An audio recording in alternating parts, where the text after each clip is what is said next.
I would argue that's probably the most important thing that people need to learn when it comes to just work in general. You need to take proactive steps to insulate yourself from the distractions, from your phone. Like my phone is always on do not disturb. It's always on vibrate. Like only if my girlfriend or family members call me or text me do I get a notification. Otherwise, like every single call is ignored. I check my email once a day, and that's it.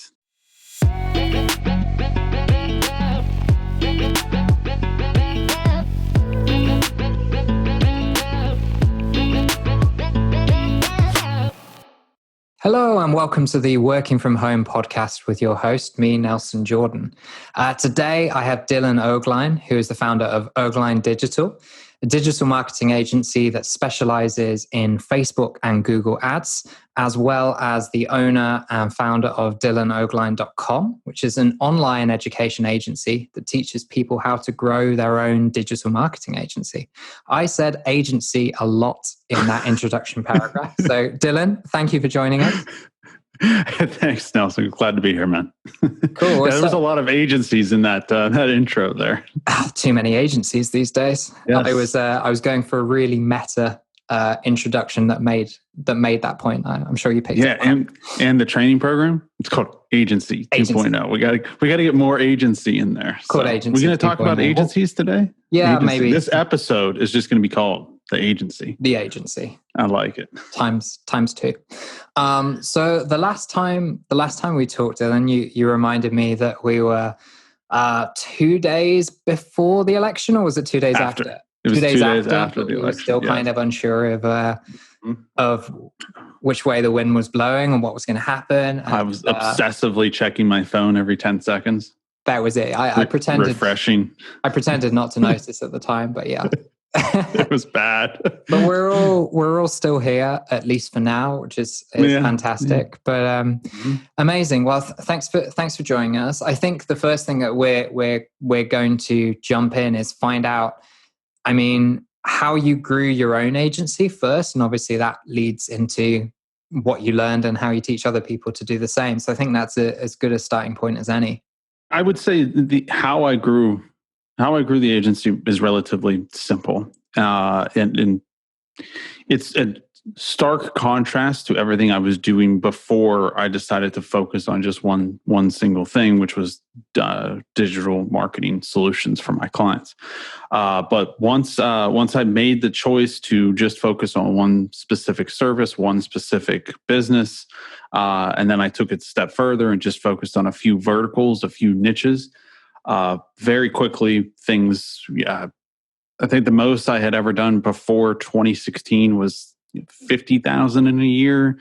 2017 we hit multiple six figures, and then 2018 it was seven figures. But it was really simple. Just reached out to previous clients that I had worked with and said, "Hey, offering this digital marketing solution. Do you want to jump on a call?" Jumped on a call with a few people, got one or two clients, started to get some revenue from that, and then started to do some Google ads to bring on a few other clients. And as I onboarded more clients, I got better and better and better, got them better results, and they scaled up their ad spend. And with my particular business model, we charge a percentage of our clients' ad spend, so it's not a fixed fee. So as we get our clients better results, say they were spending $20,000 a month, they'll be like, okay, well, let's double our budget to $40,000 a month. So that's really how we continue to scale up very, very quickly. Mm-hmm. So by scaling as they scaled, I suppose. Absolutely, yes.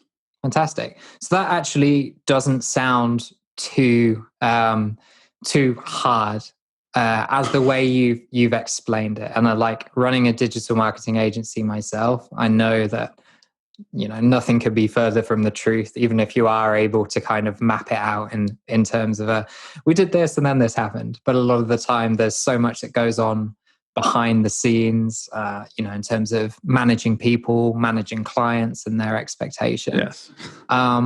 What did you kind of find that the things that you spent most of your time on during that period?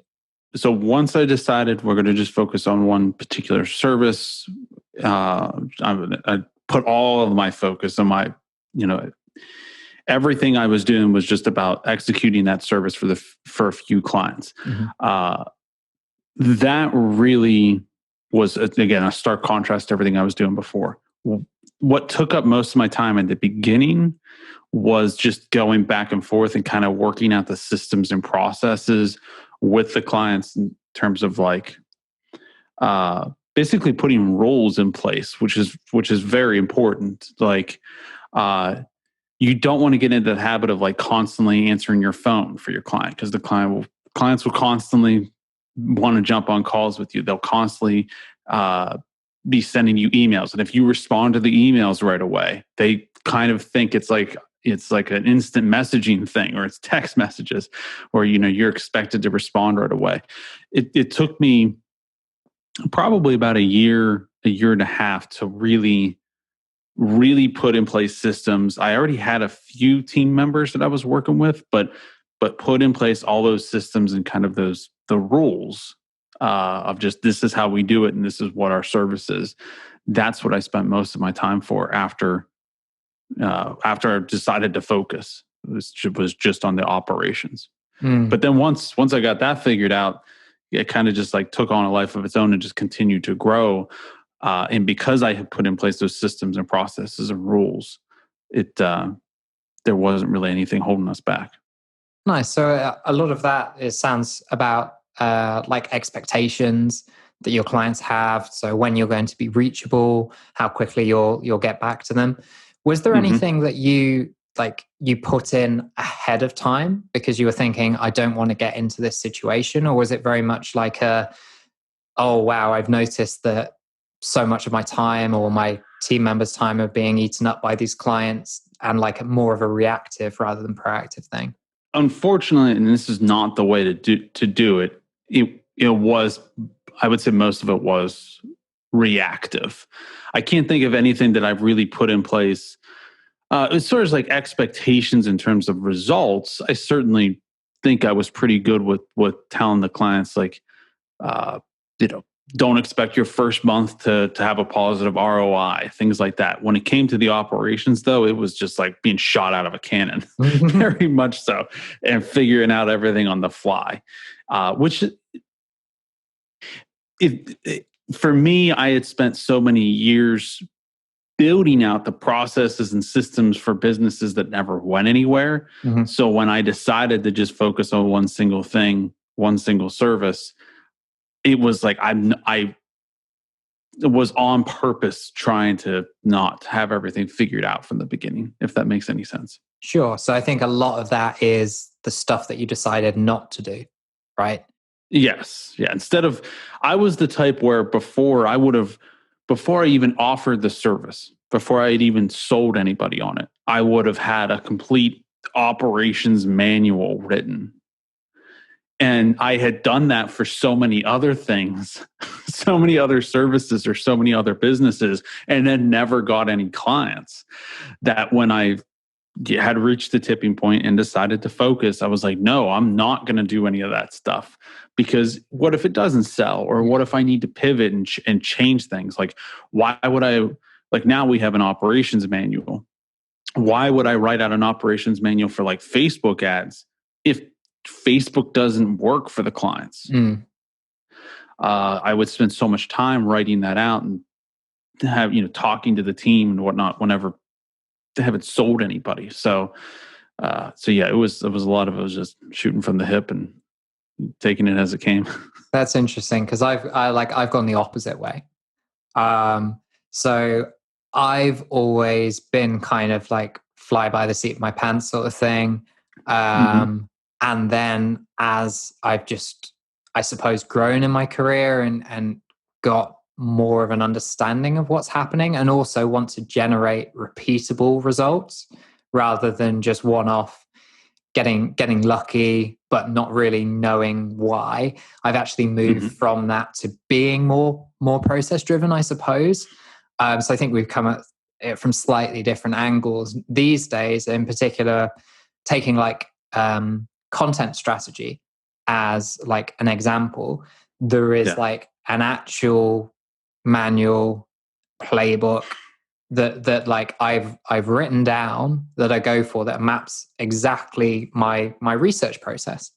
So understanding what to write and why, and then the how comes later. That sounds like something that's incredibly simple, but the number of hours, the amount of kind of mental bandwidth that's taken to understand the actual intricate steps, like you could spend literally months, and I probably have months in terms of time mapping out all of these different steps for digital marketing. I think this is why something like your agency kind of model, your education company, I think that's why it's having a lot of success, right? In terms of people kind of think, well, I could spend all of this time mapping out all of these processes and I guess making all of these mistakes myself, or I could shortcut that and find somebody who's already got to this level of success, this kind of I suppose revenue goal or client goal or lifestyle goal or whatever it is that they're shooting for. Is that kind of what you're finding when people come and talk to you? 100%, yeah. Especially for those. So most of the students that I have coming on to we're going to be talking more about the agency term, agency 2.0. Most of the students I'm getting have no experience in digital marketing. They might have started their own business doing something completely different. But a lot of them haven't even started any kind of business. But there are a few, maybe 10%, that are currently doing some kind of agency work. Maybe the pricing model is different. Maybe they're charging like a flat fee for social media management, something like that. Mm-hmm. But now those people, they're the ones who come on, and it's kind of almost an epiphany for them to see these processes and systems in front of them and be like, I can just copy somebody who's already doing this. The students that have no experience, it's like they're just going through the process, so they don't even realize, like they know what they're learning, but they don't even realize like how transformative it is to just simply copy the processes and systems of somebody else. And I a lot of the stuff that I have learned and put in place in my business is from masterminds and training programs and books and stuff like that, where I copied somebody else's system, maybe not from an agency. Maybe it might be a completely different business model, but I looked at it, observed it, and then I applied a lot of that stuff to my business. And that certainly makes it a lot easier. 100%. No doubt about it. It's a great shortcut. And I've always seen that like the biggest acceleration in my career through other people, through like leveraging their knowledge, through understanding what they've been through, by learning from their mistakes. Like, for example, when I'm taking on a copywriting or a content client, I charge 50% upfront. And if it's like under $1,000, for example, then I charge all of it up front. Now, the people that told me to do that told me to do it for a reason. They told me because they got burnt on, completing a project, handing over the copy or the content to the client and never hearing from them again. So the only reason that I haven't made that same mistake is it's not because I'm smarter than those people. I most definitely am not. Oh, yeah. It's that you agreed with that. Somebody else. Somebody else gave you the advice. Like that I'm not smarter than them. You were like, yeah. No, because I 100% agree with that. Like it's uncomfortable to me. This is actually funny because it's uncomfortable to me when somebody's like, Dylan Ogline, this marketing expert or something like that. They use that expert term, and I'm like, dude, like really? I certainly don't think I'm an expert in the slightest bit. And half of the stuff I'm talking about is stuff I learned from other people. But I think that's okay. I think that's totally natural. And taking this one step further, another thing that I find so transformative about having somebody else to talk with, or just reference, or mentors, things like this, is that they're not caught in the day to day. There's been so many times where I've talked to other business people, mentors, people in masterminds, and I can't figure out the solution. And then they're like, well, here's the solution. It's right in front of you. So many times that has happened to me. And the reason you can't see the solution is because you're caught in the day to day, where these other people, they can just talk to you, get some details, and get that bird's eye view. That to me has been absolutely priceless. Mm-hmm. There's no way that I would be anywhere close to where I am if it weren't for the simple ability of me to have conversations with other people, for them to take a bird's eye view of my situation and provide advice that was right in front of my face. So many times that has happened to me. So important. I was had a call earlier in the week with my cousin. He owns an outdoor clothing company. And at the end of the call, he just said, he said something like, I knew I had to do it, but I didn't know I had to do it until you told me. So it's this concept of being aware of something on some kind of subconscious level, but not necessarily being able to put a name to it or put your finger on it. And that's when it I think those are the moments, like the epiphanies, when something finally crystallizes. They don't come from nothing. That there was something inside you that thought, you're aware of this on some sort of level, and then somebody says something or something happens that something just clicks, and yes. You're just that's it. That's exactly what I've been saying, but I haven't been saying that. But that's what I've been grasping at, or trying to grasp at. Yeah, no, 100%. And I was actually thinking about one. I don't know, something we talked about earlier made me think of it. I think we were talking about your business and everything that you do. And I remember I was having this conversation with a friend of mine, and this was 2 years ago or something. And one of the issues I was having was Facebook ads in particular will kind of get burnt out.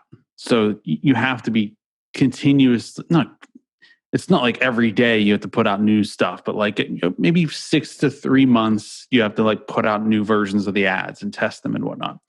And at the time, I had yet to come up with kind of a manual for somebody else to write this. That was still my main thing that I did, was I would write the ad. I would write the copy. I would come up with the headline, etc.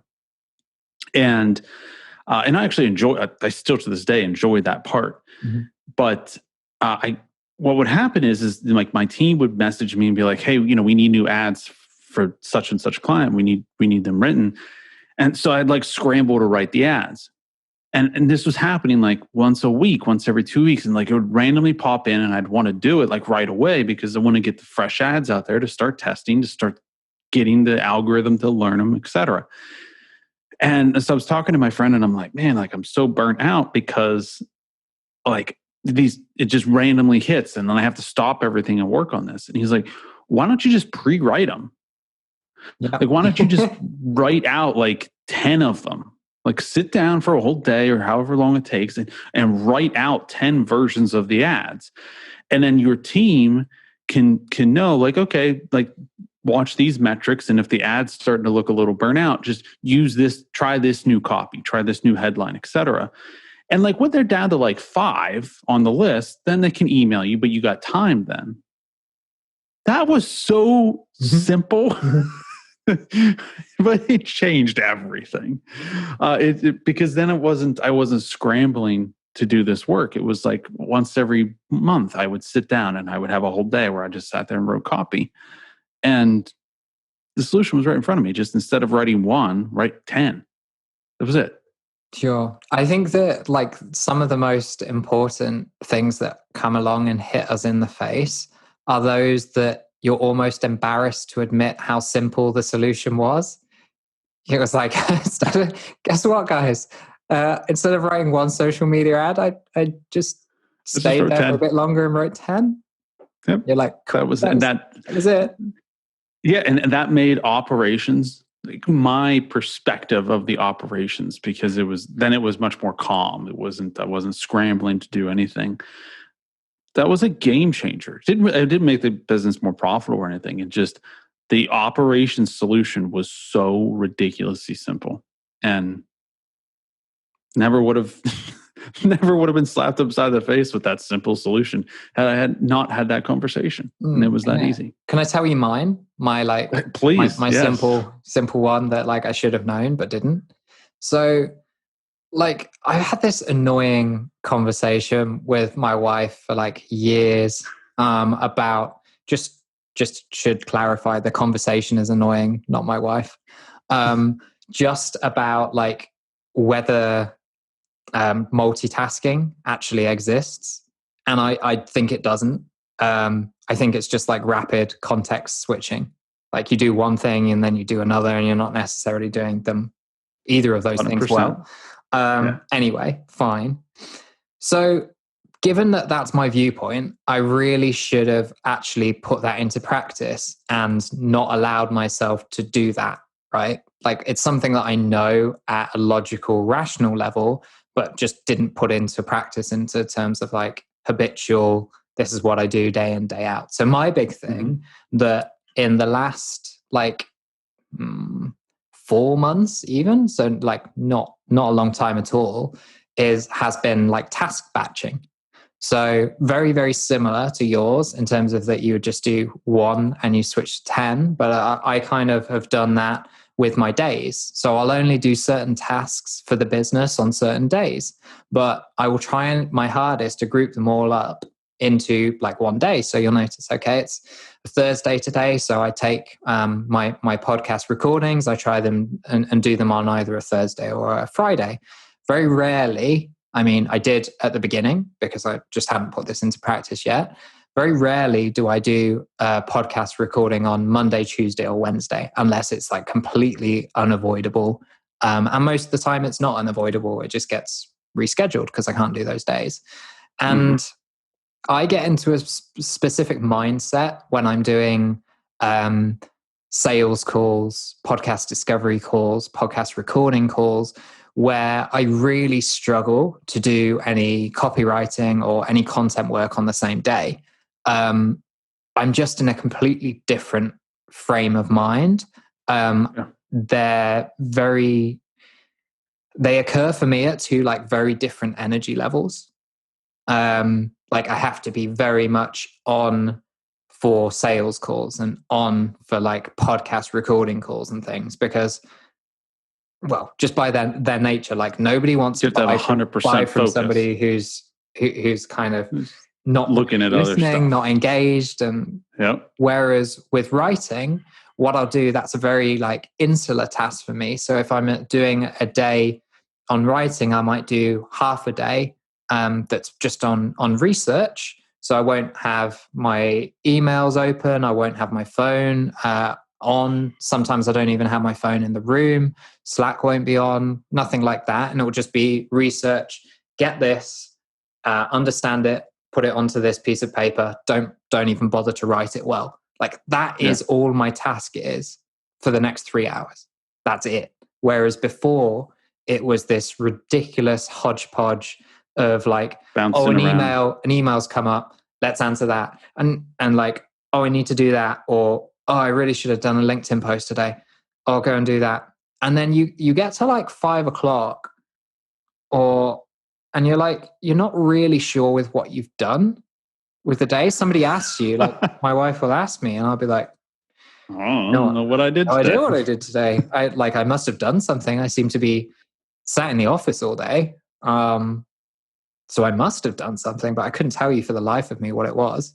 This stuff is, especially as we move more and more towards people working at home, people working by themselves, and technology. I mean, we all know that technology has become so addictive. You can instantly be sitting there. Your phone will ding with every text, with every email.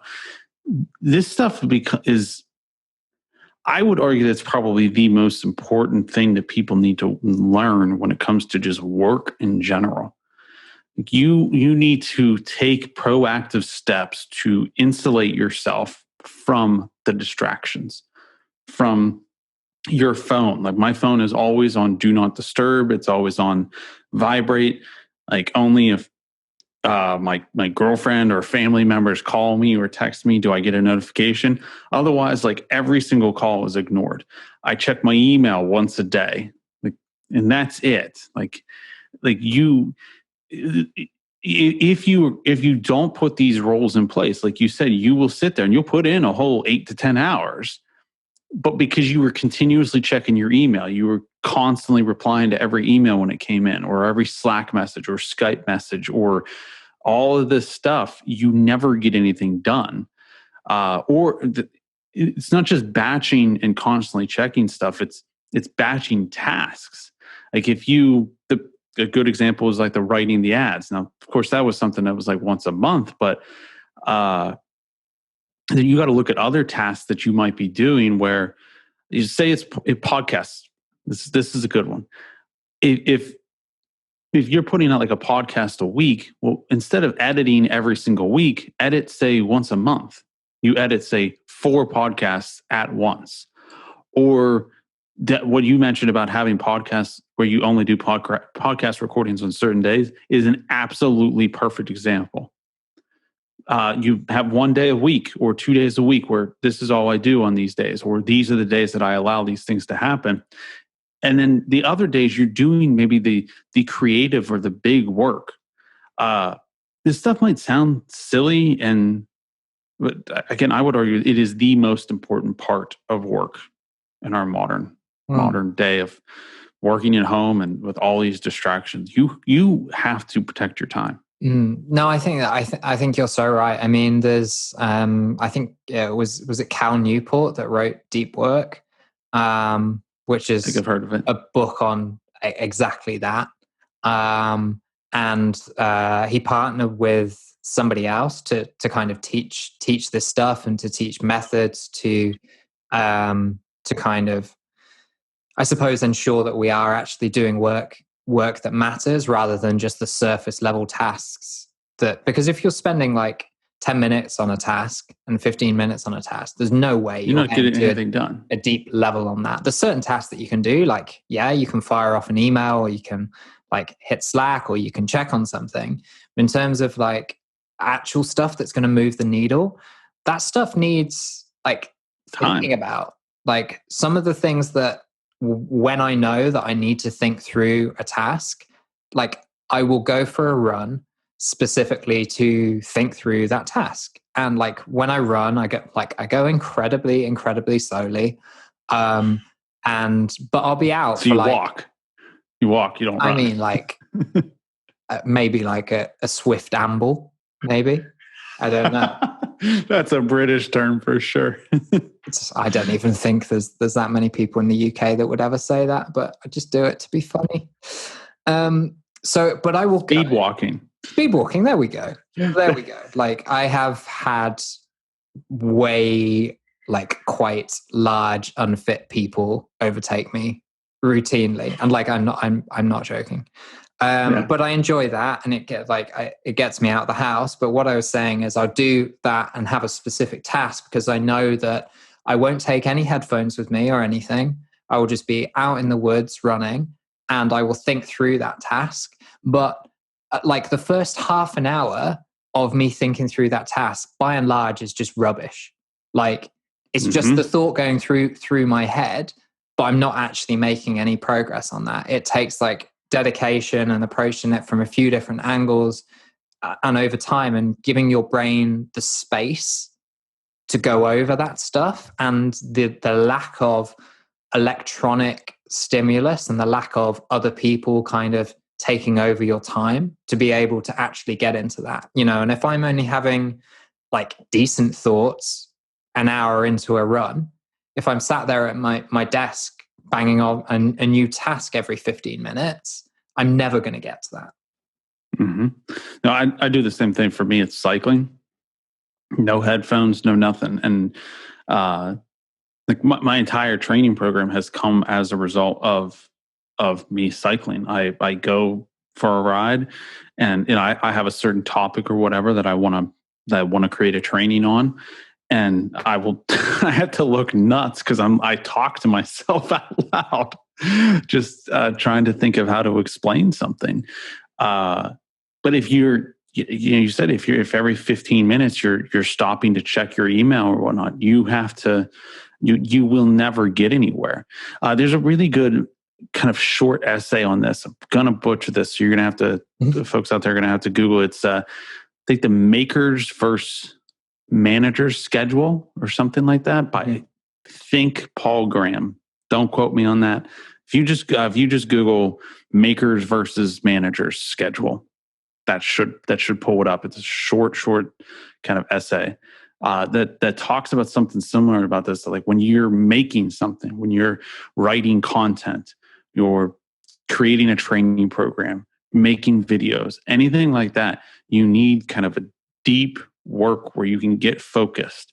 And you have to be honest with yourself and take an objective look of where the issues are. Mm-hmm. So me, like I can answer my emails in the morning and then I can close down Gmail and I know I won't go back there. Some people, well, actually, no, let me back up. I personally had to, this is probably a year or two ago, I kept checking it. So what I did is I had to put in place some systems and processes for it. So there was an app, like a Chrome extension that I downloaded, where it limited the amount of time that you could, just Google like Chrome extension for time management, something like that. Yeah, I think there's like rescue time there's a ton of them. Like we're not sponsored by anyone, so we can say whatever we like in terms of products. But yeah, it would limit me like say 25 minutes a day or something. And then if you absolutely need to, you need to like enter this secret passcode, and then it like makes fun of you. And it's like, I'm telling your mom, like you should be ashamed of yourself. And you have to click on the button like 50 times while it's showing you all these images. And then you get access to Gmail again. Like I had to do that because I couldn't control myself. Now I have it that, which what I'm getting at here is like everybody needs to come up with their own custom solution. Mm-hmm. So for me, there are a few emails where like I want to know when they come in. So I have like different folders in my Gmail, different roles. So like I only keep one folder open throughout the day. And if an email comes into that, I'll see it. But the other stuff that just goes into the inbox, I don't see it. That's enough for me. Mm-hmm. But maybe you just need to block Gmail. Maybe you need to put your phone in the freezer. Maybe you need to delete block Facebook 100% of the time. You need to figure out and be honest with yourself. Like, what are the things just constantly you notice yourself going back to, and just do whatever the step is to get rid of them. It's mission critical to doing any kind of positive, good work. You need to take these steps. One thing I would say, Dylan, is that putting your phone in the freezer is going to kill the battery. So, will it really? Yeah. Just okay. Put it in the fridge. And equally cold. Yeah. The reason I actually the freezer analogy comes from a friend of mine had an issue. This has to do with money management. She had an issue with spending money on her credit cards, and I was like, you don't want to. Cutting up your credit cards isn't necessarily a good idea, because what if there's a medical emergency or something and you need them? Well, if you don't have the card, you literally shredded it. That's a problem. So the advice, which I heard this from somebody else, never had to do it myself, was like put it in a thing of Tupperware, fill it with water, and freeze your credit card. If you need it in an hour, you could sit it out, run warm water over it, and you can get your credit card. But that extra step is going to be enough to stop you. Like, that's it. Sure. Same thing applies for Gmail, Facebook, Reddit, Snapchat, all that stuff. If you create that little extra step, it'll go make a huge amount of impact. Yeah, and it's about finding what works for you, as you rightly said. Like for me, it's enough if I'm downstairs and I'm done for the day to what I will do is just put my phone like on the table away from the sofa. So at least if I want to check it, I won't find myself just habitually checking it without realizing just reaching over for it. Yeah, exactly. I actually have to get up and make a concerted effort to go and have it. But everyone's different. I mean, cool. So we've talked about like a few things that made a lot of difference for us in terms of like productivity and in terms of doing work that we're actually proud of at the end of the day. The people that come to you in terms of like wanting to grow their digital marketing agency, what kind of leads them to you? Like what has gone on in their lives that makes them think, okay, this is something that's of interest to me? How I got into, I'm going to kind of back this up and go in a different direction. How I got into kind of mentoring and teaching and coaching was I met people at industry events, at the gym, family, friends, and everybody always asks the classic question, what do you do? And I would say, I have my own business.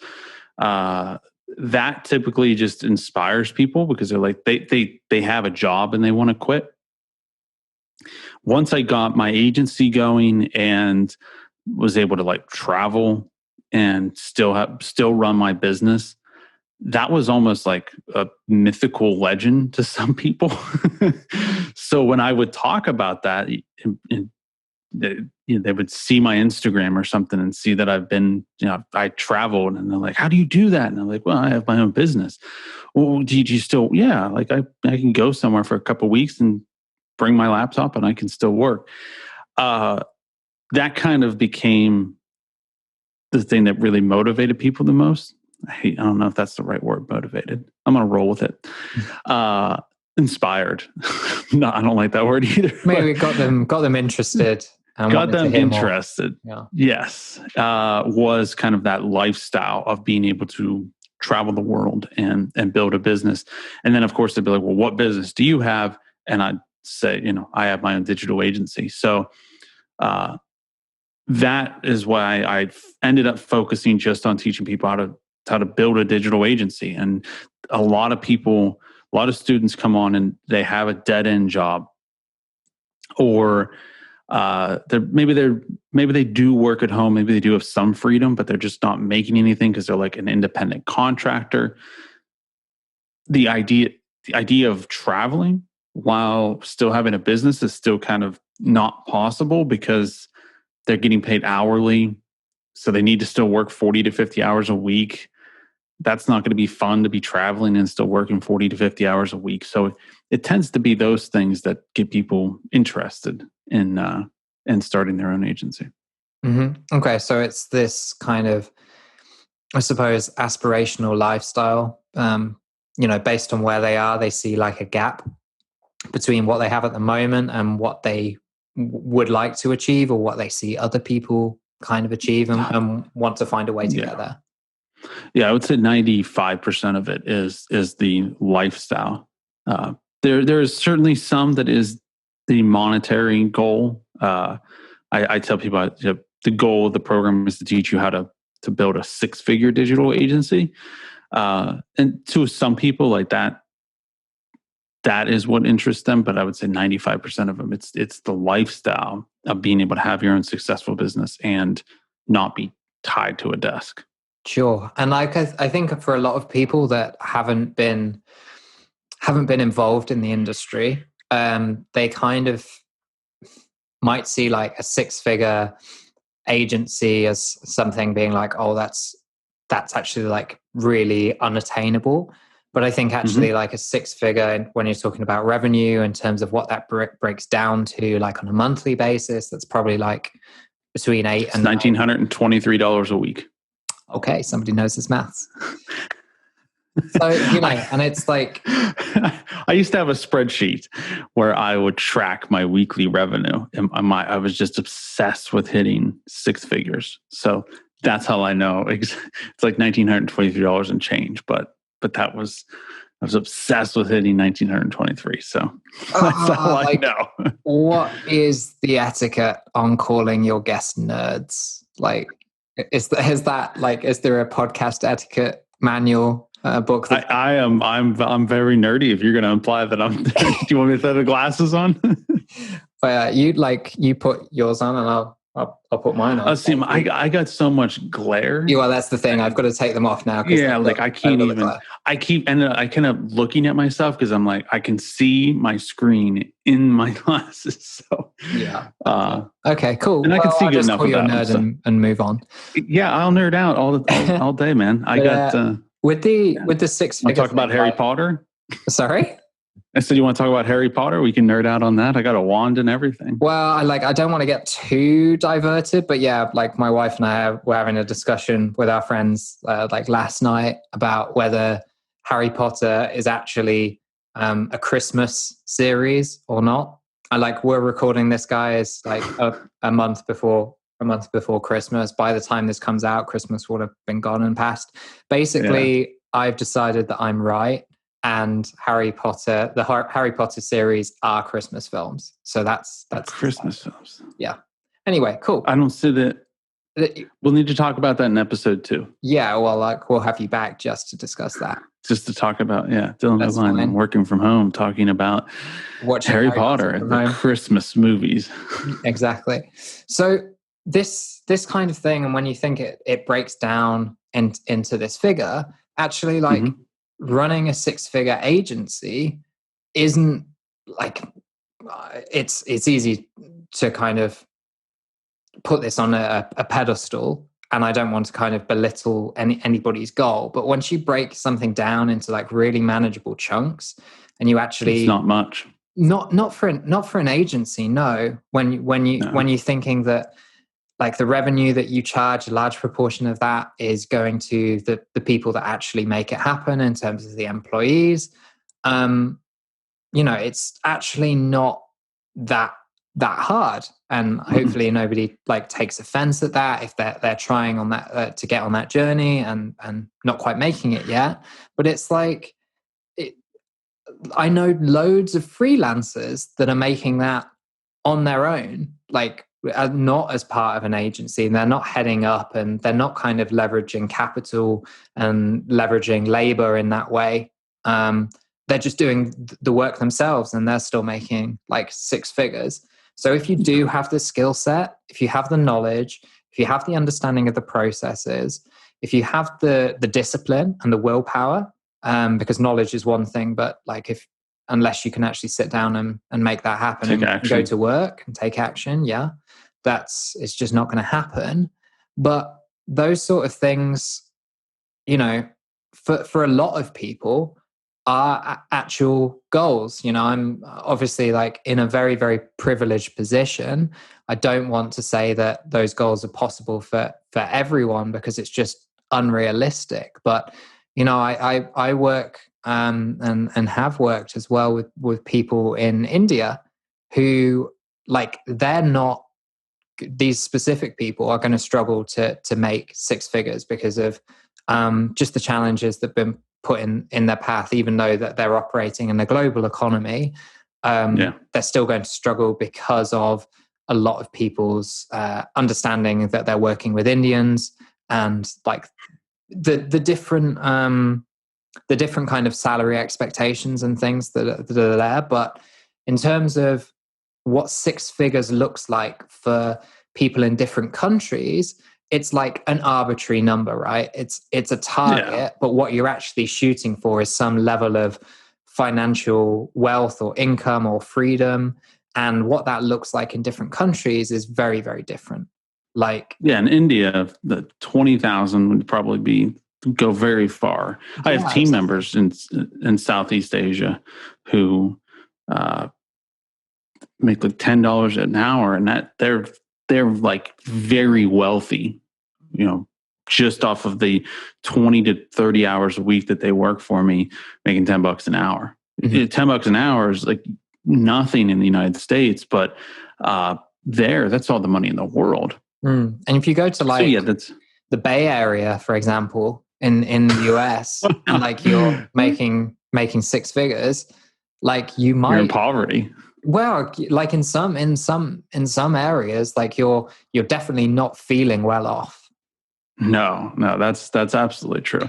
And that's, I think that is going to become, it's an interesting aspect of work going forward, especially after COVID, because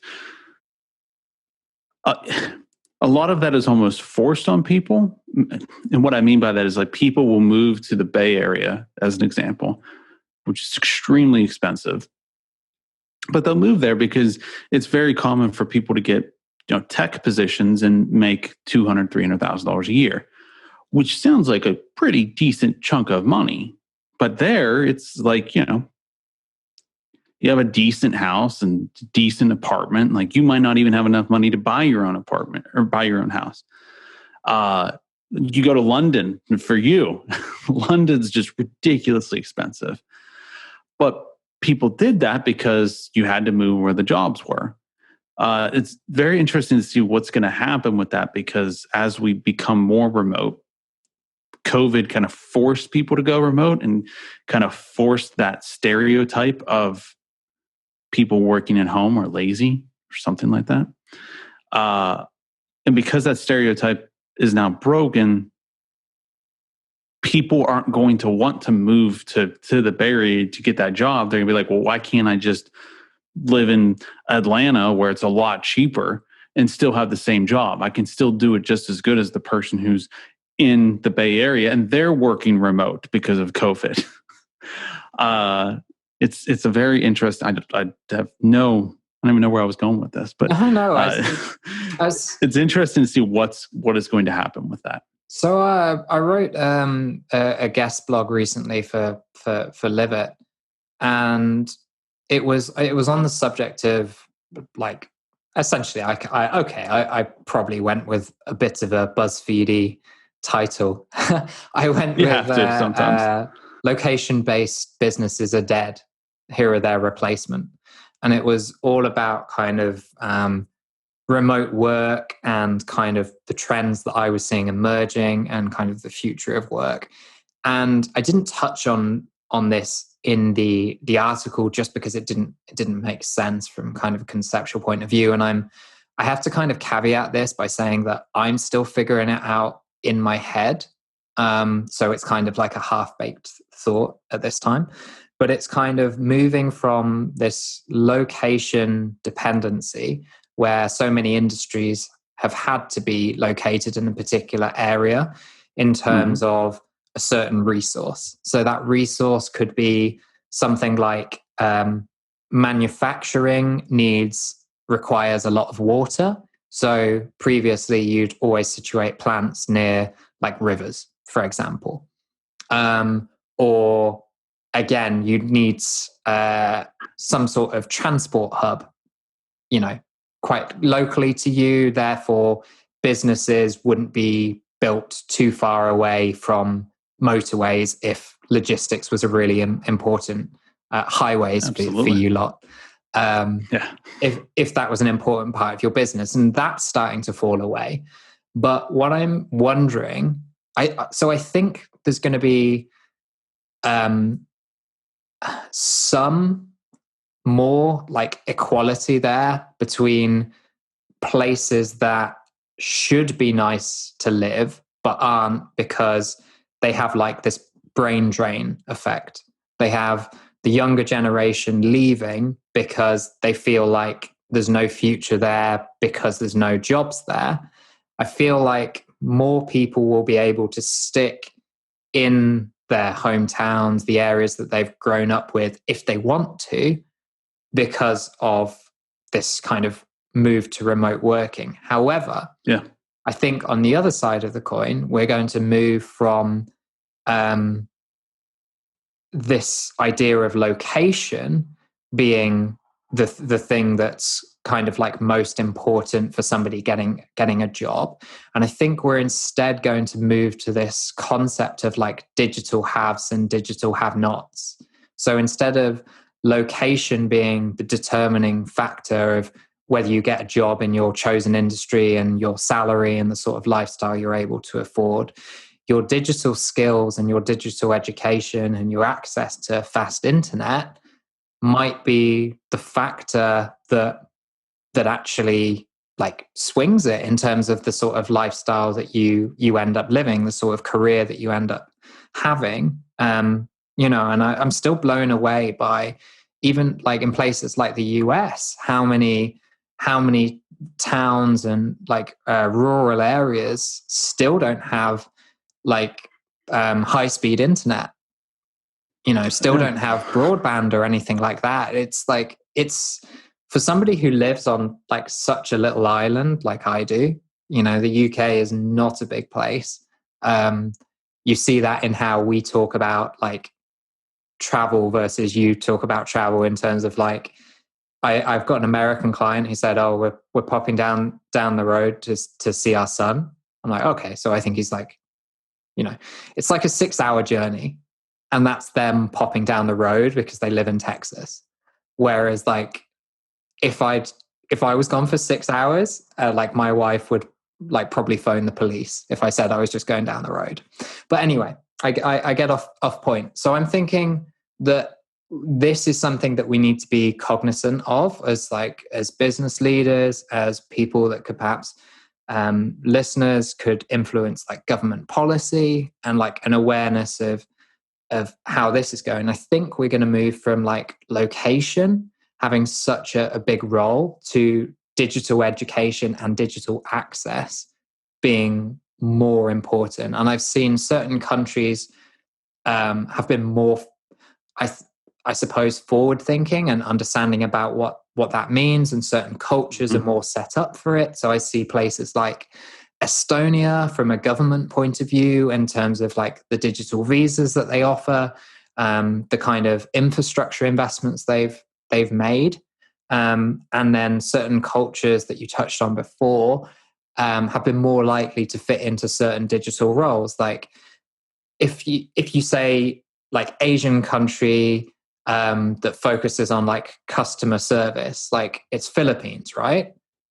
It's the more customer service agents like that I've come across, at least, and I'd be interested to see if there's any stats around this, seem to be located in like Southeast Asia, like Indonesia, that sort of area.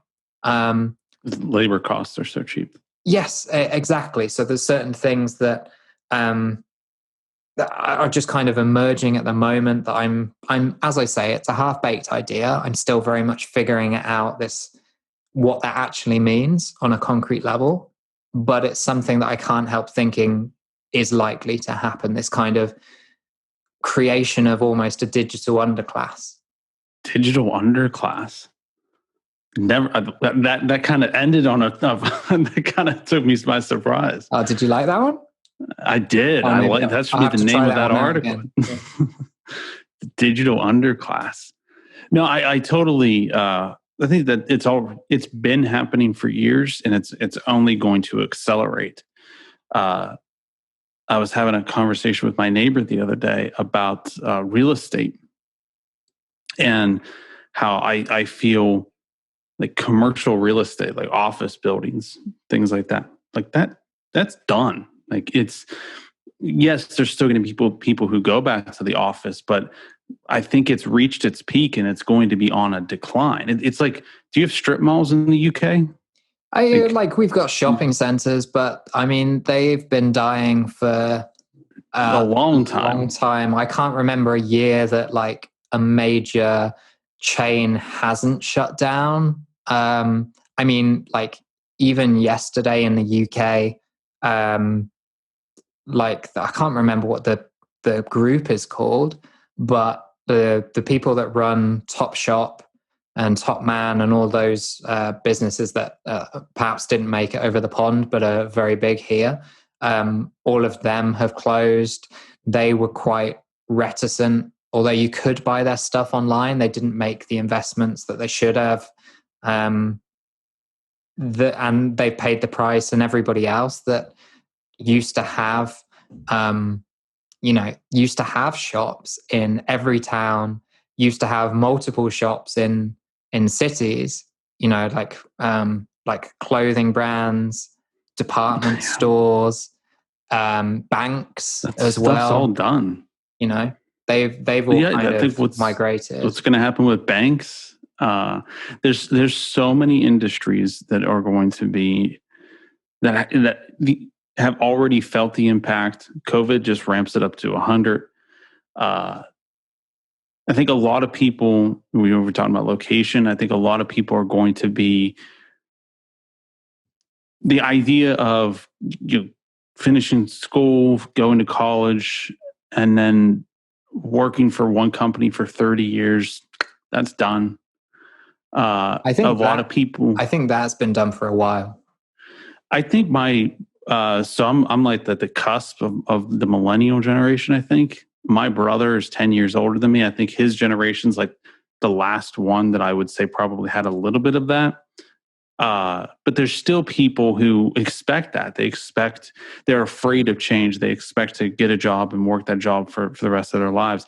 I think it's also going to go further. And I believe that people are going to be working for multiple companies, because now the way to kind of differentiate yourself is to get very specific and very niche down with your skill set. Well, it used to be that a company could hire you for multiple different skills and you would do multiple different things for them. Now they're going to be hiring people to do something extremely specific. Well, they don't have enough to have you be full time. So you might be working with 10 different companies. So I believe a lot of people are going to be switching to more of like the independent contractor type of working method. The United States is certainly not set up to handle that properly, especially with healthcare. Mm-hmm. Which probably didn't expect to talk about healthcare on this show. No, I mean, like it's a conversation that I think needs to be more at the forefront. Again, just research for articles that I've created in terms of like the rise in freelancers and independent contractors, depending on what you call them. Obviously, there are different legal connotations there. Yeah. And the fact that healthcare in the US is so linked to your employment means that I won't go into it. I'm not an expert in this area, but it seems like from the outside world, it looks like a mess. It is. 100% is. I think it's like 50 to 60% of people in this country get their healthcare through their employer. Well, you're not going to be doing that anymore. You're not going to be going to work for a manufacturing company and working at that same manufacturing company for 30 to 40 years. A lot of people used to get their retirement benefits through that. And I'm not necessarily saying that the government should be the solution to all these things, because the government isn't the solution to everything. But we, especially in the United States, we've kind of just been like holding on to the past. You mentioned I'm from a rural community in Pennsylvania. Internet was terrible there. I know people who couldn't get internet access. It's 2020. And their best hope for internet was like the satellite stuff, where you get like 1 megabit per second upload and download, and it's available like 12 hours a day. It gets 2020, and that's the best internet that these people have. That is what's going to be driving people to urban areas, is access to internet.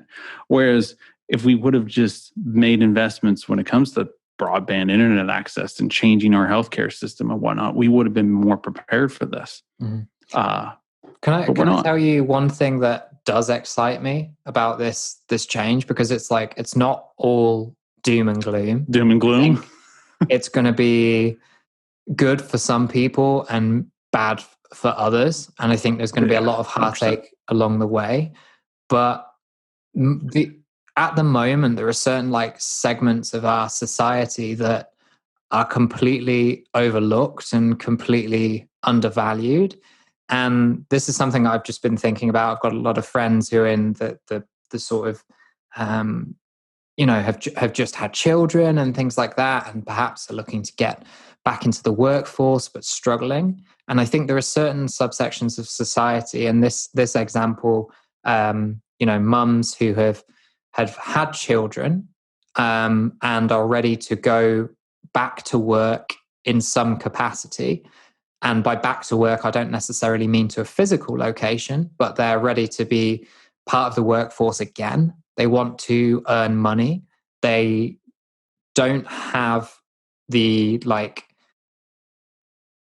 they'll struggle to commit to 9 to 5 working 5 days a week, nor do they particularly want that a lot of the case. They want to spend time with their children where they can, but also, that they're worried about falling out of the workforce and having things changing if they're out for too long, not having the place in their company, for example, and just they want to earn the money as well. So that is like a massively underserved community. It's a massively underserved economic force. So I think I am excited, and this is definitely not the case yet. I'm excited to see what companies and what kind of government initiatives emerge that make it easier to set up in those sort of situations as a business, or as kind of like a limited company, or just a partnership, or a sole, whatever it's called. I can't remember the actual tax terms. Sole proprietorship. Thank you very much. Yeah. That make it easy to do that and simple to do that for somebody to maybe just work as a hybrid freelancer, hybrid worker within a company still, but with more flexibility. I can't help but think this shouldn't be the best that we can do. So many people are just prevented by going into the workforce at the moment after they've had children, because the lack of flexibility. So I don't know. That's one of the areas that I'm optimistic about, because we do it poorly now. So I think it can only get better. I don't think it is doom and gloom. I believe it is scary for me personally. I'm younger. I'm a millennial. I'm used to change. These changes don't scare me. I believe it's scary to some people, but overall, it's naturally happening. This change of work. It's not going to stop. So there's no reason to even discuss that. And the benefits are massive.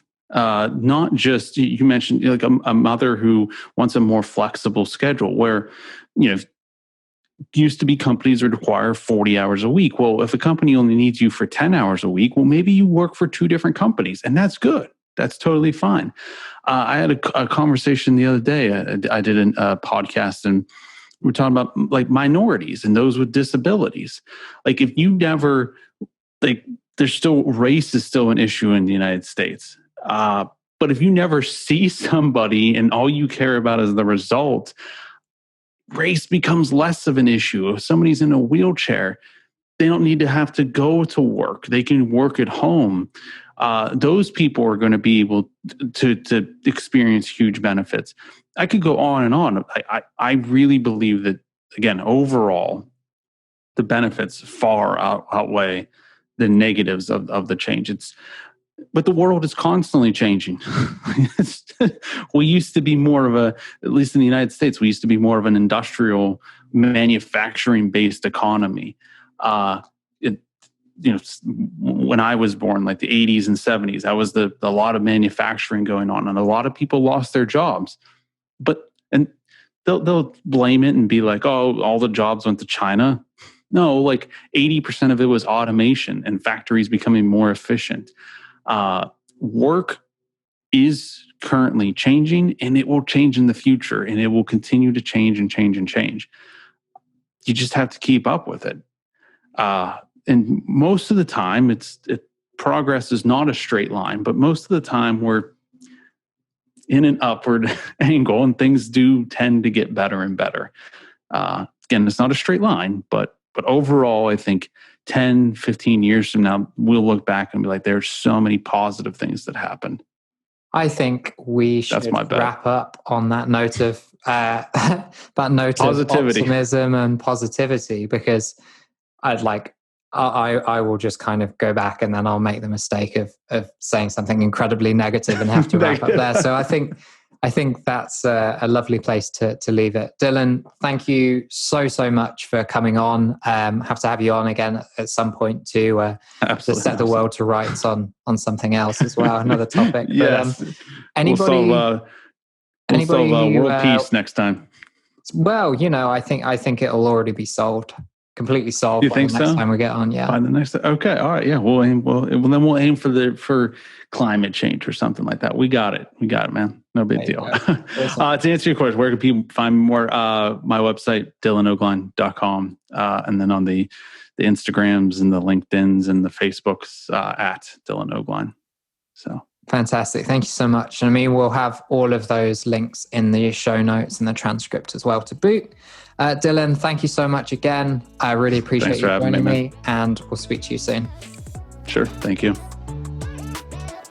And that's it for today. You've been listening to the Working From Home podcast with me, Nelson Jordan. We've been talking about the good, the bad, and the ugly side of remote work. Thanks so much for listening, and I really hope you've enjoyed the time you've spent with us today. If you'd like to discuss the podcast, you want to make a new friend, or you're interested in working with me on a copywriting or digital marketing project, then visit nelson-jordan.com. That's nelson-jordan.com, where you can also sign up to my newsletter to hear about this podcast and other exciting projects. Until next week, goodbye.